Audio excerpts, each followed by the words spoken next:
تیسری جو چیز ہم دیکھ رہے ہیں چھٹے مولا کے زمانے میں وہ یہ ہے کہ مولا نے موضوع امامت اور اسی طرح مہدویت کو احیا کیا. دیکھیں جی، غدیر جو ہے وہ فراموش ہو چکا تھا. امام صادق جس زمانے میں تھے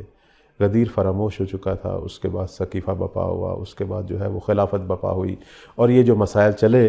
اس میں پھر ایک ایسا زمانہ بھی آیا، بنی امیہ کا زمانہ شروع ہو گیا، حتیٰ کہ سب علی جیسی ایک مذموم جو ہے اور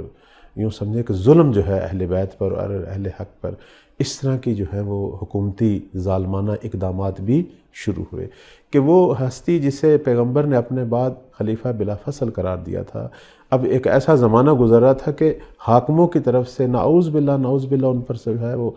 سب ہونا شروع ہوگی. اور بالآخر تو اب یہاں ہم دیکھتے ہیں کہ امام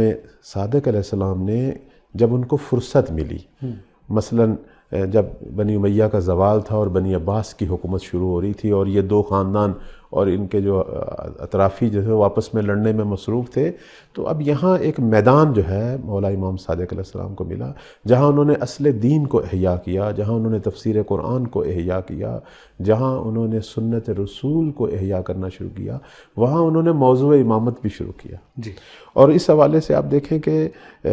کافی سارے اقدامات تھے. میں مثلا جس میں سے ایک میں آپ کی خدمت میں عرض کروں کہ ایک ایسا دور تھا کہ ذکر علی ختم ہو چکا تھا، اور امام صادق علیہ السلام نے سب سے پہلا جو کام کیا وہ مولا امام علی علیہ السلام کی قبر کو کشف کیا. یہ قبر جو ہے قبر مبارک امیر المومنین کی، یہ ہمارے ائمہ کو معلوم تھی. امام سجاد علیہ السلام جو ہیں ان کی سیرہ مبارکہ میں ہے کہ وہ اس قبر مخفی کے پاس آتے تھے اور زیارت امین اللہ جو ہے اس کی تلاوت کرتے تھے. امام باقر علیہ السلام آیا کرتے تھے. امام صادق علیہ السلام نے اپنے دور میں جو ہے بہتر یہ سمجھا کہ اس موضوع کو زندہ کیا جائے اور امیر المومنین کی قبر کو ظاہر کیا جائے، اور باقاعدہ اس قبر کو ظاہر کیا گیا اور اپنے شاگرد جناب صفوان کو کہا کہ اس پر جو ہے اس کو بہترین قبر کی شکل میں بنائیں، اور اس پر جو ہے وہ تختی لگی اور باقاعدہ زیارت نامہ جو ہے جیسا کہ ہماری مفاتیح الجنان میں ہے مولا امام صادق علیہ السلام سے جو ہے وہ نقل ہوا.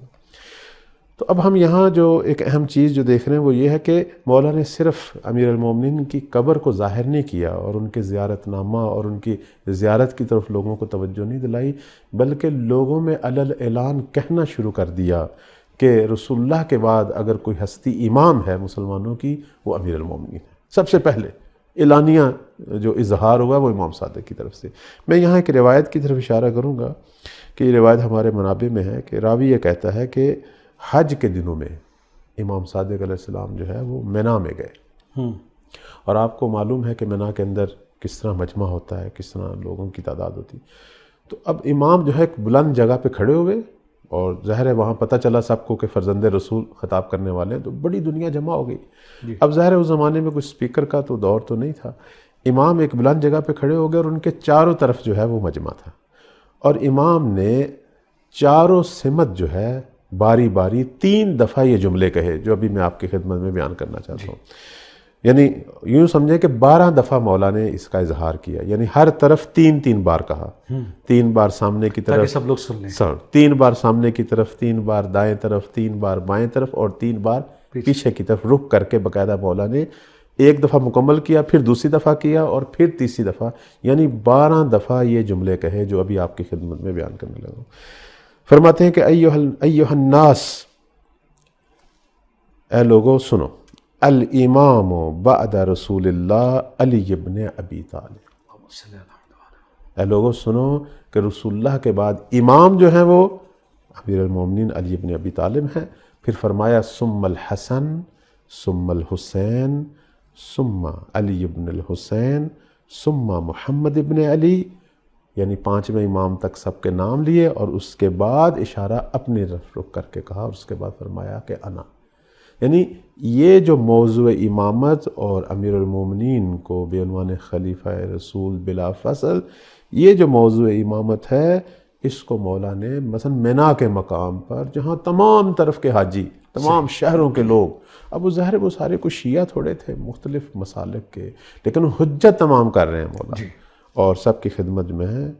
تقریباً 12 دفعہ مولا نے جو ہے اس کو بلند آواز سے، کہتے ہیں فریاد امام صادق بلند ہوئی، اور لوگوں کو بتایا کہ رسول اللہ کے بعد کون امام ہے۔ اور پھر ہم دیکھتے ہیں کہ مولا نے باقاعدہ اپنے شاگردوں کی تربیت کی کہ جاؤ امامت کے موضوع پہ مناظرے کرو، جس کی ایک واضح سی مثال جو ہے جناب حشام ہے، حشام بن حکم، کہ ان کو باقاعدہ بھیجتے تھے کہ جاؤ مختلف جگہ پہ جاؤ اور اس موضوع پر موضوع امامت پر آپ جائیں اور مناظرہ کریں، اور جو ہے وہ حق جو ہے وہ لوگوں کے سامنے بیان کریں۔